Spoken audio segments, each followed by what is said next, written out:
ओम नमः शिवाय। स्वागत है दोस्तों आप सभी का आपके चैनल जी जायसवाल यूट्यूब स्टोरी में। दोस्तों आज हम जानेंगे शिवपुराण शतरुद्र संहिता के पहले अध्याय से 5वें अध्याय तक। तो आइए आगे बढ़ते हैं और कथा की शुरुआत करते हैं पहले अध्याय से।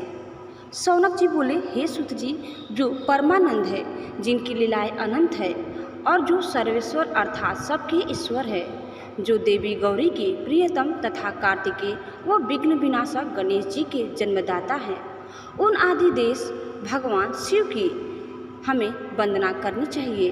हे सूत जी, आप मुझे भगवान शिव के उन अवतारों के बारे में बताइए जिनमें सज्जनों का कल्याण शिव जी द्वारा किया गया है। सूत जी बोले, हे शौनक जी, यही बात पूर्व में सनत कुमार जी ने परम शिव भक्त नंदीश्वर से पूछी थी।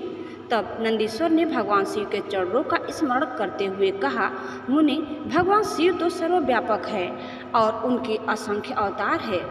श्वेत लोहित नामक 19वें कल्प में शिव जी का सद्योजात नामक अवतार हुआ है। यही शिव जी का प्रथम अवतार कहा जाता है। उस कल्प में परम ब्रह्मा का ध्यान करते हुए ब्रह्मा जी की शिखा से श्वेत लोहित कुमार उत्पन्न हुए। तब सद्योजात को शिव अवतार जानकर ब्रह्मा जी प्रसन्नतापूर्वक उनका बार बार चिंतन करने लगे। ब्रह्मा जी के चिंतन से परम ब्रह्मा स्वरूपी 4 यशस्वी ज्ञान संपन्न कुमार उत्पन्न हुए।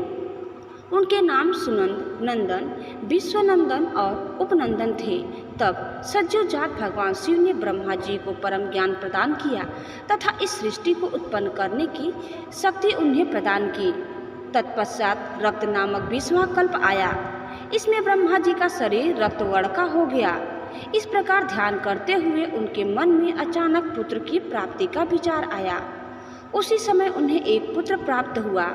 उसने लाल रंग के कपड़े पहन रखे थे तथा उसके सभी आभूषण और आंखें भी लाल ही थी। तब उस पुत्र को भगवान शिव का दिया हुआ प्रसाद जानकर ब्रह्मा जी बहुत प्रसन्न हुए। उन्होंने भगवान शिव की स्तुति करनी आरंभ कर दी। उस लाल वस्त्रधारी के बीरज विवाह विशाख और विश्वभान नाम के 4 पुत्र हुए।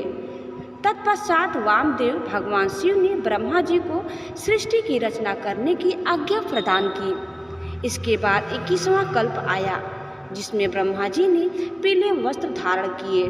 पुत्र कामना का ध्यान करते हुए ब्रह्मा जी को एक महान तेजस्वी दीर्घ भुजाओं वाला पुत्र प्राप्त हुआ। उस पुत्र को ब्रह्मा जी ने अपनी बुद्धि से तत्पुरुष शिव समझा। तब उन्होंने गायत्री का जाप आरंभ किया। देवी गायत्री एवं शिव कृपा से उस पीत वस्त्रधारी दिव्य कुमार के अनेकों पुत्र हुए।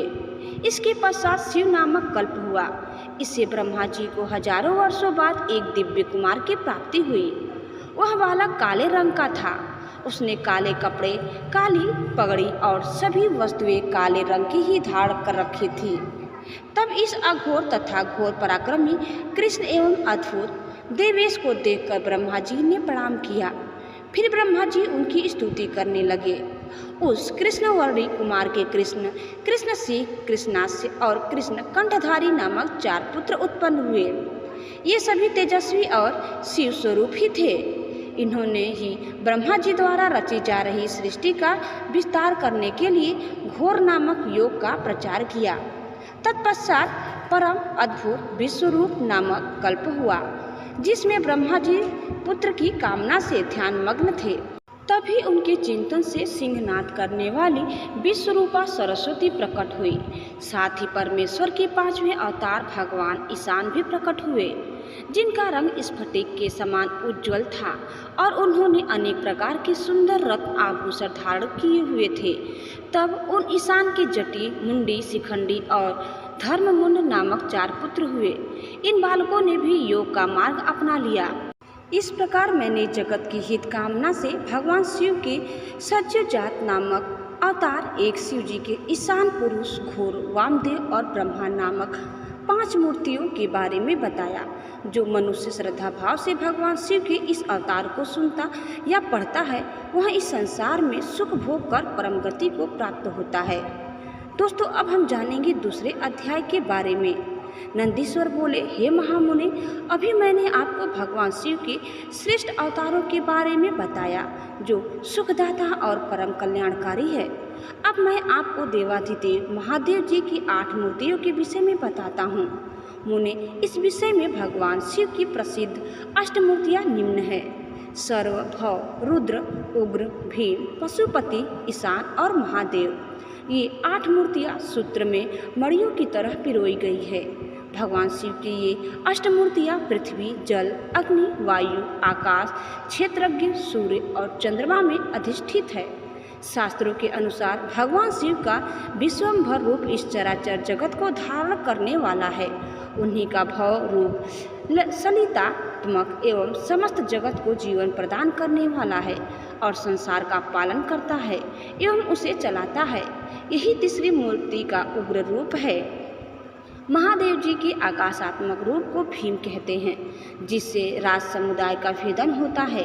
भक्तवत्सल भगवान शिव का पशुपति रूप आत्माओं का अधिष्ठान करने वाला, संपूर्ण क्षेत्र में निवास करने वाला है। यही पशु एवं जीवों के पास को काटने वाला है। महादेव जी का इस संसार को प्रकाशित करने वाला सूर्य रूप ईशान है और यही आकाश में फैला हुआ है। भगवान शिव का अमृतमयी रश्मियों वाला तथा संसार को तृप्त करने वाला रूप महादेव के नाम से पुकारा जाता है। आत्मा देवाधिदेव भगवान शिव का 8वां मूर्ति रूप है और अन्य मूर्तियों की व्यापिका है। भगवान शिव के इस अष्टमूर्ति स्वरूप के कारण ही पूरा संसार शिवमय है।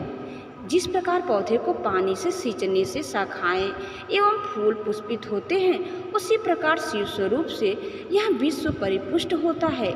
जिस प्रकार पिता पुत्र को देखकर हर्षित होता है, उसी प्रकार इस जगत के पिता भगवान शिव भी अपने भक्तों को हर्षित और प्रसन्न देखकर संतुष्ट होते हैं और उन्हें आनंद की प्राप्ति होती है। इसीलिए हमें सदैव भक्ति भाव से उनकी प्रसन्नता हेतु कार्य करना चाहिए। दोस्तों, अब हम जानेंगे तीसरे अध्याय के बारे में। नंदीश्वर बोले, जब ब्रह्मा जी द्वारा रची हुई इस सृष्टि का विस्तार नहीं हुआ, तब वे बड़े चिंतित होकर विस्तार के उपायों के विषय में सोचने लगे। ब्रह्मा जी ने विचार किया कि यदि कोई इस संबंध में मेरी मदद कर सकता है तो वे सिर्फ भगवान शिव हैं। तब अपने आराध्य देव भगवान शिव को प्रसन्न करने हेतु उन्होंने शिव शिवा के संयुक्त रूप की आराधना करनी आरंभ कर दी। उनकी स्तुति से प्रसन्न होकर भगवान शिव उनके सामने प्रकट हुए और बोले, हे ब्राह्मण, कहो क्या चाहते हो? अपने मनोरथों के विषय में बताओ ताकि मैं उसे करने में मदद तुम्हारी कर सकूं। पूरा भगवान शिव के इस प्रकार के वचन सुनकर ब्रह्मा जी ने अपने दोनों हाथ जोड़कर भगवान शिव की स्तुति की और बोले, हे देवाधिदेव महादेव शिव शंकर, आप तो अपने भक्तों के रक्षक हैं। आप उनके समस्त दुखों को दूर करके उनको अभीष्ट फल प्रदान करते हैं। भगवान, आपकी आज्ञा के अनुसार मैंने सृष्टि की रचना की है, परंतु भगवान मेरे द्वारा रची गई सृष्टि का विस्तार नहीं हो रहा है। यदि यह कार्य इसी तरह होता रहा तो कभी भी सृष्टि में वृद्धि नहीं हो पाएगी। तब ब्रह्मा जी के इन वचनों को सुनकर भगवान शिव बोले, हे ब्राह्मण, मैं जानता हूँ कि तुमने अपनी सृष्टि में प्रजा की वृद्धि के लिए मेरी पूजा आराधना की है। यह कहकर शिव जी ने अपने शरीर से देवी शिवा को अलग कर दिया। देवी शिवा को वहां देखकर ब्रह्मा जी देवी शिवा की स्तुति करने लगे और कहने लगे, हे देवी, आपके पति भगवान शिव की ही कृपा से इस सृष्टि का सृजन हुआ है। भगवान शिव बोले, हे ब्रह्मा जी, मैंने आपके मनोरथ को पूर्ण करने के लिए ही देवी शिवा को प्रकट किया है। इस सृष्टि का विस्तार तभी संभव है जब मैथुनी सृष्टि की रचना हो, इसीलिए तुम इस कार्य की पूर्ति करो। यह सुनकर ब्रह्मा जी भगवान शिव और शिवा दोनों की प्रसन्नता हेतु कार्य करने लगे। ब्रह्मा जी बोले, हे देवी, सृष्टि के आरंभ में आपके पति देवाधिदेव भगवान शिव ने ही मेरी रचना की थी और मुझे सृष्टि की रचना करने का आदेश दिया था, जिसके फलस्वरूप मैंने अनेक पुरुषों की रचना की, परंतु इतना करने पर भी उनकी वृद्धि संभव नहीं हो सकी। इसीलिए माते, मैं अपनी प्रजा की वृद्धि हेतु आपकी शरण में आया हूँ। प्रजा वृद्धि तभी संभव है जब सृष्टि का निर्माण कार्य अर्थात वृद्धि स्त्री पुरुष के समागम से हो, परंतु अभी तक मैं नारी को प्रकट नहीं कर पाया हूँ। हे शिवे, आप मुझे नारी की सृष्टि करने की शक्ति प्रदान करें। हे सर्वेश्वरी, हे जगत जननी, मेरे कार्य की सिद्धि हेतु आप मेरे पुत्र दक्ष की पुत्री के रूप में जन्म लीजिए। ब्रह्मा जी की प्रार्थना को मानते हुए देवी जगदम्बा ने दक्ष की पुत्री होना स्वीकार कर लिया। यह कहकर देवी शिवा ने भगवान शिव के शरीर में प्रवेश कर लिया। तत्पश्चात शिव शिवा वहाँ से अंतर्ध्यान हो गए। तभी से शिव शिवा का अर्धनारीश्वर रूप विख्यात हुआ और इस संसार में स्त्री जाति की रचना संभव हुई। यह अर्धनारीश्वर स्वरूप वर्णन अत्यंत आनंददायक एवं मंगलकारी है। दोस्तों, अब हम जानेंगे चौथे अध्याय के बारे में। नंदीश्वर बोले, हे सर्वज्ञ सनत कुमार जी, एक बार ब्रह्मा जी से भगवान शिव बोले, ब्राह्मण 7वें मनवंतर में वाराह कल्प होगा। इसमें कल्पेश्वर भगवान प्रकट होंगे जो तीनों लोगों को अपने दिव्य प्रकाश से अलौकित करेंगे और तुम वैवस्वत मनु के प्रपौत्र बनोगे। उन मनवंतर में 4 युग होंगे। द्वापर युग के अंत में मैं ब्राह्मणों की रक्षा करने और उनका हित करने हेतु अवतार धारण करूंगा। द्वापर युग में व्यास जी प्रभु का रूप धारण करेंगे। कलयुग के अंत में मैं देवी शिवा सहित श्वेत नामक ब्राह्मण मुनि के रूप में संग प्रकट होऊंगा। हिमालय पर्वत पर मेरे श्वेत सिख, श्वेताश्व और श्वेत लोहित नामक 4 शिष्य होंगे। मेरे ये शिष्य अविनाशी तत्व को जानकर जन्म मृत्यु के बंधनों से मुक्त हो जाएंगे। हिमालय के उच्च शिखर पर जब मैं अवतार लूँगा, उस समय ब्रह्मा जी मेरे शिष्य बनकर मुझसे अव्यय तत्व की शिक्षा लेंगे और मेरे परम भक्त बनकर मेरी आराधना करेंगे। द्वापर में प्रजापति सत्य तो कलयुग में सुतारी नाम से मुझे प्रसिद्धि मिलेगी। उस युग में दुदुम्भी, शत्रु, त्रिशिक और केतु आदि वेदों के ज्ञाता मेरे प्रिय शिष्य होंगे। मेरे ये शिष्य ध्यान और योग के माध्यम से शिवलोक को प्राप्त करेंगे। द्वापर के 3रे चरण में व्यास जी भार्गव के रूप में अवतरित होंगे और शिवलोक के पास दमन नाम से प्रसिद्धि होंगे। मेरे विशोकादि नामक 4 पुत्र व्यास जी के शिष्य होंगे, जिन्हें मैं दृढ़ निवृत्ति का उपदेश दूंगा। तत्पश्चात चौथे द्वापर में अंगिराज व्यास होंगे और मैं सुहोत्र नाम से प्रकट होऊंगा। मेरे 4 पुत्र होंगे, वे चारों महात्मा बन जाएंगे। मेरे ये चारों पुत्र सुमुख, दुर्मुख, दुर्दर्भ और दुर्तिक्रम नाम से विख्यात होंगे। 5वें द्वापर में व्यास जी सविता नाम से प्रसिद्धि होंगे और मैं कंक नाम योगी का व महान तपस्वी होऊंगा। तब मैं व्यास जी की सहायता करूंगा और उन्हें अर्थमुक्ति के मार्ग का आश्रय दूंगा। 9वां द्वापर आने पर व्यास जी सारस्वत होंगे। तब मैं स्वयं ऋषभ नामक अवतार धारण करूंगा। पराशर, गर्ग, भार्गव तथा गिरीश मेरे शिष्य होंगे। ये चारों श्रेष्ठ योगी होंगे और सदा योग के मार्ग का ही अनुसरण करेंगे। अपने ऋषभ अवतार में मैं भद्रायु नाम के एक राजकुमार को जीवन दान दूंगा, जो कि विष द्वारा मर जाएगा। जब वह राजकुमार भद्रायु 16 वर्ष का होगा, उस समय मेरे अंश ऋषभ ऋषि उसके घर जाएंगे। जब वह राजकुमार श्रद्धा और भक्ति भावना से उनका पूजन करेगा, तब वे मुनि उसे राजधर्म का उपदेश देंगे। उसकी पूजा अर्चना से प्रसन्न होकर वे मुनि भद्रायु को दिव्य कवच, शंख तथा शत्रुओं का विनाश करने वाला खड़ग प्रदान करेंगे। यही नहीं, वे उसके शरीर पर अद्भुत भस्म लगाकर उसे 12,000 हाथियों का बल भी प्रदान करेंगे। इस प्रकार भद्रायु को अनेकों वरदान और दिव्य वस्तुएं प्रदान करने के पश्चात वे वहां से चले जाएंगे। तब भद्रायु रिपुगणों को युद्ध में हराकर कीर्तिमालिनी नामक परम सुंदरी कन्या से विवाह करके धर्मपूर्वक राज्य करेगा। यही ऋषभ नामक 9वां अवतार है। ऋषभ चरित्र परम पावन, महान तथा स्वर्ग यश और आयु प्रदान करने वाला है। दोस्तों, अब हम जानेंगे 5वें अध्याय के बारे में। शिव जी बोले, ब्राह्मण 10वें द्वापर में त्रिधामा नामक व्यास मुनि होंगे, जो हिमालय के उच्च शिखर पर भृगु नामक स्थान पर रहेंगे। उस अवतार में जो भी मेरे भृगु, बलबंधु, नरामित्र और केतु श्रृंग नामक 4 तपस्वी होंगे। 11वां द्वापर आने पर त्रिवृत नामक व्यास होंगे और मैं कलिंग में गंगा के द्वापर में तप नाम से प्रकट होऊंगा और लंबोदर, लंबादा, केशलंब पुत्र और प्रलंबक नामक मेरे 4 पुत्र होंगे। ये चारों दृढ़वर्ती होंगे। तत्पश्चात 12वां द्वापर आएगा। इसमें सततेजा मुनि व्यास होंगे और मैं अत्रि नामक अवतार धारण करूंगा। उस समय सर्वज्ञ, समबुद्धि, साध्य और सर्व नाम के मेरे 4 पुत्र होंगे। ये महायोगी होंगे और निवृत्ति के मार्ग का अनुसरण करेंगे। 13वें द्वापर में व्यास धर्मस्वरूप नारायण होंगे और मैं गंधमादन पर्वत पर बालखिल्याश्रम में जन्म लेकर महामुनि बलि के नाम से जाना जाऊंगा। तब सुदामा, कश्यप, वशिष्ठ और बिरजा मेरे पुत्र होंगे। वही 14वें द्वापर युग में व्यास जी दक्ष बनकर और मैं गौतम के रूप में अवतरित होऊंगा। तब अत्रि, वसत, श्रवण और श्रविकष्ट मेरे पुत्र के रूप में जन्म लेंगे। 15वां द्वापर आने पर मैं हिमालय के वेदशीर्क नामक पर्वत पर सरस्वती नदी के उत्तरी तट पर वेदशिरा का रूप धारण करूंगा। वेदशिरा के अवतार में कुनी बाहु, कुशरीर और कुनेत्र नाम के 4 वीर पराक्रमी पुत्र उत्पन्न होंगे। उस समय व्यास जी त्रव्यारुणी नामक अवतार में होंगे। 16वां द्वापर युग आने पर व्यास जी देव नाम धारण करेंगे और मैं गोकर्ण नामक वन में गोकर्ण बनकर जन्म लूंगा तथा काश्यप, उष्णा, व्यचन और बृहस्पति मेरे 4 पुत्र होंगे। 17वें द्वापर युग में व्यास देवकृतंजय होंगे। मैं गुहावासी नाम से अवतार लूंगा और उद्धत्ते, वामदेव, महायोगा और महाबल मेरे पुत्र होंगे। 18वां द्वापर आने पर मैं शिखंडी पर्वत पर, जहाँ शिखंडी वन है, वहाँ शिखंडी नाम से अवतरित होऊंगा और श्रीतंजय व्यास होंगे। उस समय वाचा, श्रवा, रुचि, श्यावास्य और यतीश्वर मेरे पुत्र तपस्वी होंगे।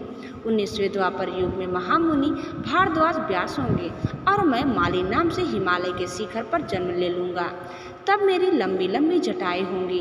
हिरण्यनामा, कौशल्य, लोकाक्षी और प्रधिमी, जो कि गंभीर स्वभावी हैं, मेरे पुत्रों के रूप में जन्म लेंगे। 20वां द्वापर आने पर व्यास जी, गौतम और मैं अट्ठाहस नाम से अवतार धारण करेंगे। सुमंत, वरवरी, विद्वान, कम्बंध और कुड़ीबंधर मेरे युग संपन्न पुत्र होंगे। 21वें द्वापर में मैं दारुक नाम से पैदा होऊंगा और मेरे नाम से उस स्थान का नाम दारुवन हो जाएगा। पल्च, दादार भरनी, केतुमान तथा गौतम मेरे पुत्र होंगे और वाचा, श्रवा व्यास होंगे। 22वां द्वापर युग आने पर व्यास जी सुसम्या के रूप में अवतार लेंगे और मैं वाराणसी में लांगली भीम के अवतार के रूप में प्रकट होऊंगा। उस समय मुझ हलायुधधारी शिव का दर्शन सभी देवता करेंगे तथा भल्लरी, मधु, पिंग और श्वेत केतु मेरे पुत्र होंगे तथा वे धार्मिक रुचि रखने वाले होंगे। 23वें द्वापर में व्यास, तृष्णा, बिंदु मुनि होंगे।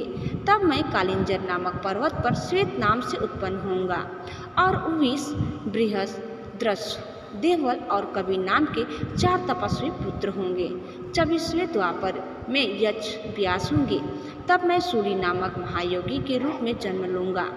शालिहोत्र, अग्निवेश, युनासु और सरद्वसु मेरे पुत्र होंगे। जब 25वां द्वापर युग आएगा उस समय शक्ति नाम से व्यास अवतार धारण करेंगे और मैं मुंडेश्वर नाम से प्रकट होऊंगा। 26वें द्वापर में पाराशर व्यास होंगे और मैं भद्रवट नगर में सहिष्णु के रूप में अवतरित होऊंगा। 27वां द्वापर आने पर मैं सोम शर्मा नाम से प्रभास नामक तीर्थ में अवतार धारण करूंगा। उस समय व्यास जी जादू करने नाम से प्रसिद्ध होंगे। 28वें द्वापर युग में भगवान श्री हरि विष्णु पराशर के पुत्र के रूप में जन्म लेंगे और उनका नाम द्वयापनव्यास होगा। उस समय श्री कृष्ण अपने छठे अंश से वासुदेव के पुत्र के रूप में जन्म लेकर वासुदेव नाम से जगत प्रसिद्ध होंगे। तब मैं लकुली के नाम से प्रकट होऊंगा। इस प्रकार देवाधिदेव महादेव शिव ने मनवंतर के चतुर्युगियों के योगेश्वतारों का वर्णन किया। इन 28 योग्यता स्वरूप में उनके 4 परम प्रिय शिष्य होंगे जो शरीर पर भस्म और मस्तक पर त्रिपुंड, गले में रुद्राक्ष की माला धारण किए होंगे। ये शिष्य विद्वान और भक्त होंगे। दोस्तों, यह कथा हम यही समाप्त करते हैं। मिलते हैं दूसरे वीडियो में दूसरी कथा के साथ। तब तक आप बने रहिए और दोस्तों, आपको हमारी यह कहानी कैसी लगी हमें कमेंट बॉक्स में ज़रूर बताइए। धन्यवाद। ओम नमः शिवाय। हर हर महादेव।